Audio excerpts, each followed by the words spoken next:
Bismillahirrahmanirrahim. Assalamualaikum warahmatullahi wabarakatuh. Pertemuan ini sengaja saya rekam supaya nanti teman-teman yang kebetulan mengalami masalah dengan sinyal itu bisa buka di YouTube. Dan kemarin juga ada teman-teman yang bertanya di YouTube, sudah saya jawab. Silakan dibuka YouTube Anda ya. Itu ada jawaban-jawaban dari pertanyaan itu. Kalau nanti tidak puas dengan jawaban itu, nanti teman-teman masih untuk bertanya kepada saya.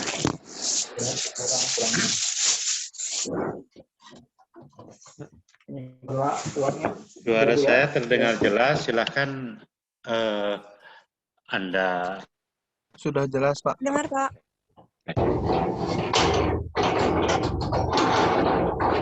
Ada suara yang ramai, silahkan di mute dulu, saya tidak kelihatan. Oke.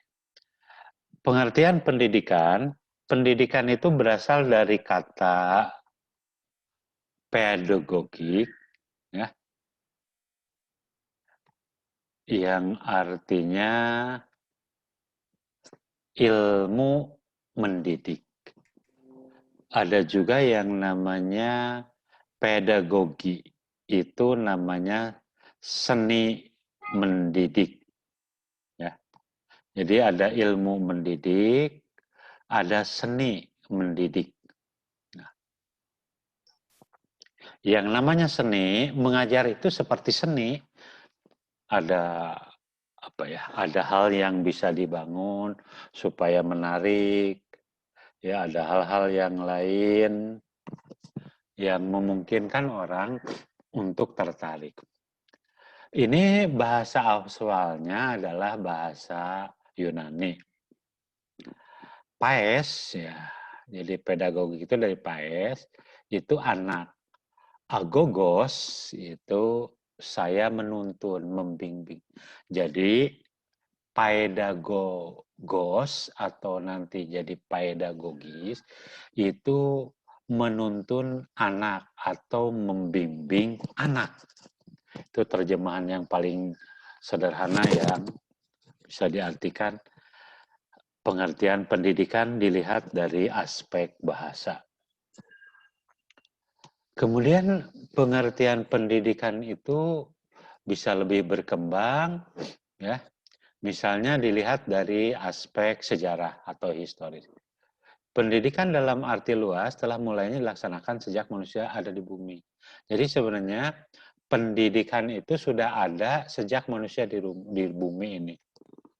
Kenapa sejak ada di bumi? Ya, karena memang ya semua proses kehidupan manusia itu pada prinsipnya adalah sebuah pendidikan. Nah, baru sampai tahun 70-an, ya, tahun 70-an, ya, konsep pendidikan yang banyak diajarkan di lembaga pendidikan adalah bantuan pendidik atau guru untuk membuat peserta didik dewasa. Jadi, guru yang sudah dewasa mendidik anak-anak yang belum dewasa. Itu tahun 70-an. Artinya kegiatan mendidik terhenti atau tidak diperlukan lagi apabila sudah dewasa gitu. Jadi yaitu kemampuan untuk menerapkan pilihan, keputusan, tanggung jawab. Nah, pendidikan yang seperti ini itu sebenarnya berlaku ya, berlaku di yang namanya lembaga pendidikan. Jadi lembaga pendidikan persekolahan. Jadi di sekolah itu ada batasannya. Ada SD, ada TK, RA, ya, ada SD, MI, ada SMP, MTS, ya, SMP, ada SMA, MA, SMK. Ya. Itu formal. Setelah itu bisa melanjutkan ke jenjang yang lebih tinggi. Misalnya ke perguruan tinggi, ya, ke perguruan tinggi, kemudian jenjang yang lebih tinggi. Kemudian pada tahun 70-an, ya, itu ya, pendidikan disamakan dengan belajar tanpa memperhatikan di mana, bagaimana, pada usia berapa. Jadi selanjutnya orang mulai berpikir yang namanya long life education. Ya, long life education yang dalam Islam itu dinamakan ya mencari ilmu itu dari rahim sampai ilal mahdi ya ilal mahdi minal mahdi ilal mahdi minal mahdi. Jadi sampai ini. Jadi sampai dari mulai lahir orang mulai belajar. Hanya memang belajarnya tidak full, tidak tuntas. Itu yang namanya long life education atau long life process ya, atau pendidikan atau belajar sampai akhir hayat. Kemudian dalam arti hasil, jadi pendidikan itu ada dalam arti proses, ya, ada dalam arti hasil. Ya. Dalam arti hasil, ya, pendidikan adalah apa yang kita peroleh melalui belajar. Yang pertama apa sih yang diperoleh dari belajar itu? Pengetahuan. Yang kedua nilai. Yang ketiga keterampilan. Ya. Jadi orang yang belajar itu dia memperoleh ilmu,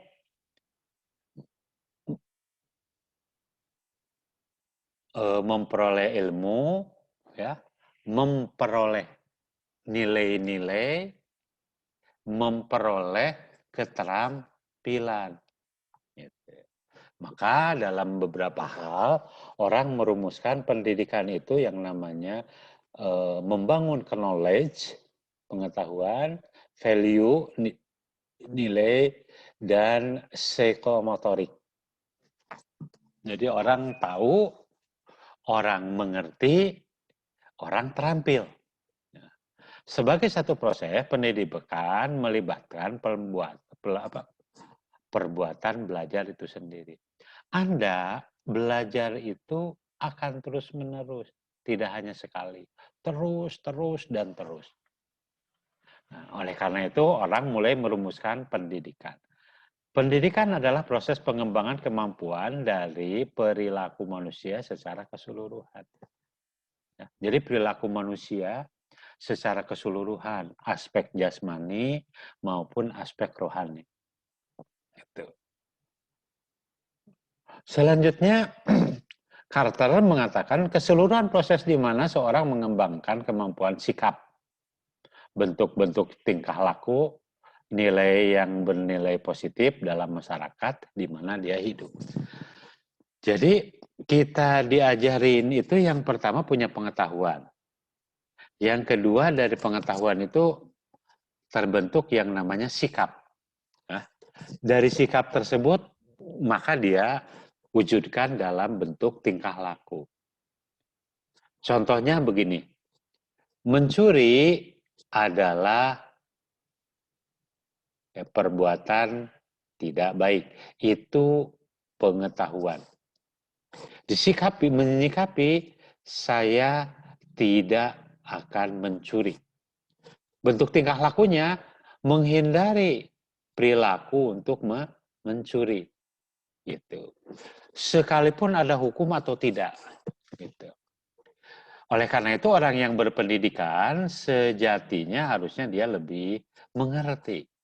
Jadi kemarin di YouTube ada beberapa mahasiswa yang bertanyakan, Pak, kenapa pendidikan di kita, orang-orang yang berpendidikan itu ternyata banyak yang korupsi. Ada dua sistem. Yang pertama sistem yang dibangun di Indonesia itu lebih cenderung korupsi.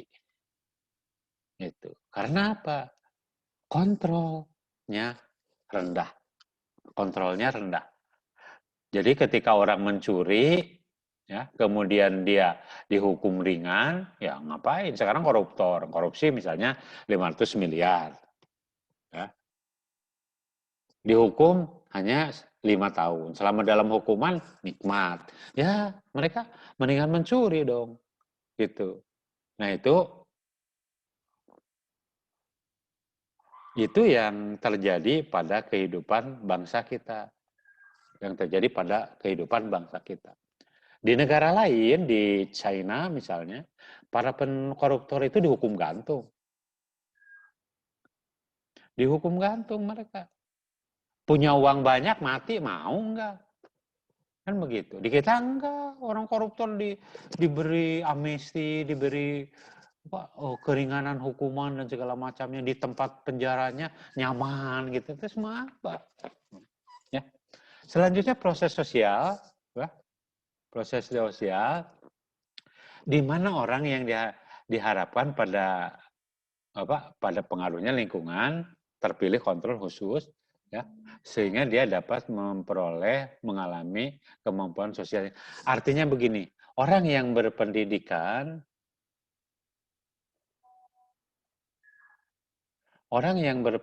itu, ya, orang yang berpendidikan itu diharapkan menjadi individu yang menjadi kontrol. Jadi harapannya itu mengontrol diri, mengontrol lingkungan, mengontrol ini. Jadi orang yang tahu hukum itu harusnya dia bukan ngakalin hukum. Tahu hukum itu dia berpendidikan hukum. Tapi bagaimana menegakkan nilai hukum. Nah, kalau semua orang berpikir seperti itu, maka negara itu tidak akan terlalu banyak koruptor. Gitu. Bagaimana perumusan pendidikan menurut beberapa tokoh? Misalnya Ki Hajar Dewantara. Ini tokoh pendidikan yang paling terkenal di kita. Kata dia, pendidikan adalah tuntutan di mana hidup tumbuhnya anak-anak. Maksudnya pendidikan adalah menuntun segala kekuatan kodrat yang ada pada anak agar mereka sebagai manusia dan sebagai anggota masyarakat dapat mencapai keselamatan dan kebahagiaan yang setinggi-tingginya. Jadi pendidikan itu dibangun untuk membangun kebahagiaan. Gitu. Oleh karena itu pendidikan itu tidak hanya jasmani, hanya terampil, tapi membangun mental, membangun nilai moral, membangun nilai-nilai keagamaan. Gitu. Kemudian menurut Driakara, ya, intisari atau indeks dari pendidikan adalah pemanusiaan manusia, pengangkatan manusia ke taraf insani, menjelma menjadi perbuatan mendidik. Artinya begini, manusia akan menjadi manusia jika dia bergaul dengan manusia dan hidup di tengah-tengah manusia.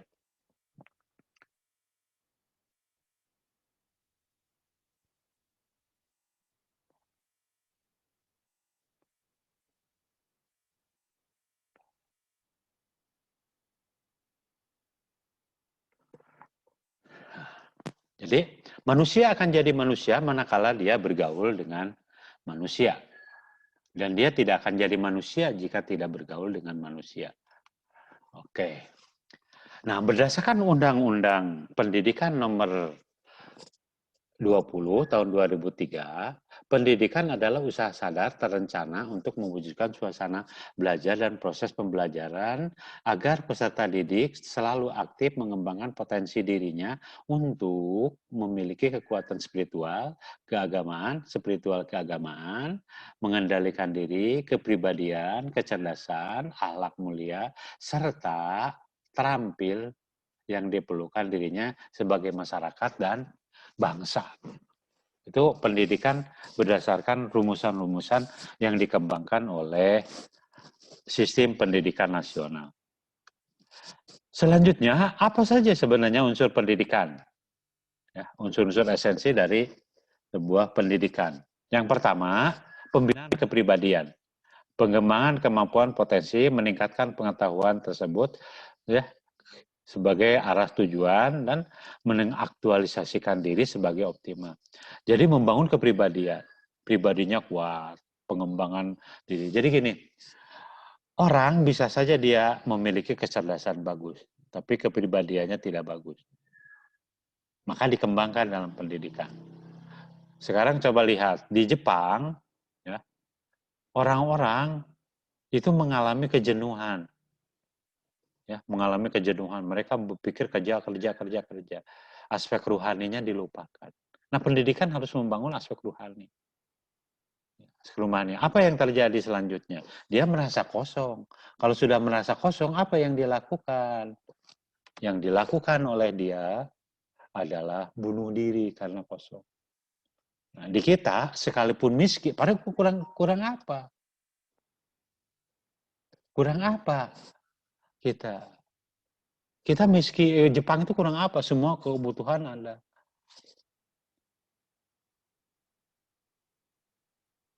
Ya, kurang apa? Di kita, sekalipun miskin, orang masih bertahan untuk bertahan hidup. Karena apa? Nilai yang dibangun di kita adalah nilai-nilai moral agama. Jadi ketika kita mengalami kesulitan, orang yang beragama itu akan mencari sesuatu yang memberi kesulitan. Itu yang namanya agama. Itu yang namanya Tuhan. Maka dia mendekatkan diri pada Tuhan. Kalau orang sudah mendekatkan diri pada Tuhan, maka dia menjadi tenang. Ya, dia akan tenang, silahkan. Orang yang jauh pada Tuhan, mencuri, apakah orang para pencuri, para koruptor tenang? Enggak. Mereka bisa punya uang banyak, tapi belum tentu bisa dinikmati. Ini tidak boleh, itu tidak boleh, makanannya tidak boleh. Itu apa gitu. Tapi mereka yang uangnya pas-pasan, segala bisa dimakan, mereka tenang aja gitu. Yang kedua, hubungan antara dua pihak. Jadi ada pendidik dan ada peserta didik. Ya, itu hubungan. Nah, dulu hubungannya sebagai perintah. Sekarang sudah partner. Nanti kita akan bahas. Pendidikan adalah proses sepanjang hayat. Tadi sudah jelaskan. Harus sepanjang hayat. Dari mulai lahir sampai meninggal. Gitu. Karena apa? Kita terus dididik oleh diri kita sendiri maupun oleh yang lain. Aktivitas pendidikan berlangsung di keluarga, sekolah, dan masyarakat. Jadi ada 3 tempat. Keluarga, sekolah, dan masyarakat. Batasan pendidikan. Nah, batasan pendidikan ya adalah kejaman saya yaitu harus ada pertama peserta didik. Yang kedua ada pendidik. Yang ketiga ada interaksi pendidikan. Antara peserta didik, pendidik melakukan interaksi. Di mana ada lingkungannya. Apa yang menjadi caranya, alatnya, ada prasarananya. Bisa di sekolah, bisa di rumah, dan segala macamnya. Nah, ini batasan-batasan pendidikan. Kalau salah satu unsur tidak ada, itu tidak akan terjadi. Misalnya, peserta didiknya tidak ada, nggak mungkin. Interaksinya tidak ada, nggak betem aja, tidak ada. Lingkungannya di mana tidak tahu situasi yang dibangunnya, tidak bisa. Tidak ada fasilitas, tidak ada sarana. Misalnya sekarang orang terkatung-katung di tengah lautan. Oh, saya mau mendidik, nggak bisa. Nggak bisa. Gitu. Ya. Selanjutnya, oh ini sudah kemarin. Kita sampai sini dulu. Ya. Kalau ada hal-hal yang ingin ditanyakan, boleh ditanyakan dulu sekarang. Kalau tidak ada, nggak apa-apa. Nanti Anda bisa bertanya dilanjut di YouTube dengan membuka pertanyaan-pertanyaan yang ada di sana. Atau Anda menulis, kemarin sudah ada beberapa teman yang mencoba untuk bertanya kepada saya dan sudah saya jawab. Gitu. Silakan kalau ada pertanyaan dulu. Ini hari ini mohon maaf kita bareng-bareng ya, kita bareng-bareng dengan kelas lain karena tadi ada gangguan. Kalau tidak ada pertanyaan atau belum bisa mengungkap pertanyaan sekarang, ya boleh, nggak apa-apa. Nanti pertanyaannya Anda lakukan di YouTube. Terus tadi juga ada beberapa teman yang kebetulan tidak bisa akses ke sini, itu bisa nanti di YouTube. Sebenarnya idealnya Anda kuliahnya di LMS. Nanti saya beritahu langkah-langkah supaya Anda bisa mengakses di LMS. Itu lebih ringan daripada di YouTube daripada di Zoom. Di Zoom yang gratisan seperti ini waktunya 40 menit. Gitu. Kalau di Google Meet bisa lebih cepat tapi bermasalah. Masalahnya kadang-kadang slide-nya tidak pindah. Kalau Anda gunakan ILMS itu bagus semua, ya, bagus semua. Silakan ada pertanyaan, yang mau bertanya boleh, ya. Kalau yang mau bertanya, kalau tidak. Assalamualaikum Bapak. Waalaikumsalam, silakan. Maaf Pak, bertanya di luar materi. Ya. Perihal kelompok yang pernah Bapak sampaikan di pertemuan pertama, memulai presentasi di minggu depan, Pak? Enggak. Minggu depan masih kuliah. Karena bukunya belum kepegang oleh Anda, kan? Ya. Baik, Pak. Terima kasih. Ada lagi yang lain, silahkan. Kalau ada pertanyaan-pertanyaan setelah Anda pegang, nanti di YouTube boleh. Itu silahkan Anda buka YouTube yang kemarin kita kuliah. Itu sudah saya pakai, sudah saya upload dan sudah saya jawab. Kalau tidak ada lagi pertanyaan, ya kelihatannya saya cukupkan sekian dulu, ya. Kalau ada pertanyaan ya boleh. Kadang-kadang kalau mendadak begini teman-teman ini. Kemudian untuk Untuk absensi saya sudah membuat, tapi ketua kelas boleh juga membuat. Terima kasih atas perhatiannya. Ya, Assalamualaikum warahmatullahi wabarakatuh. Waalaikumsalam Warahmatullahi wabarakatuh. Terima kasih Pak. Waalaikumsalam warahmatullahi wabarakatuh. Terima kasih Pak. Terima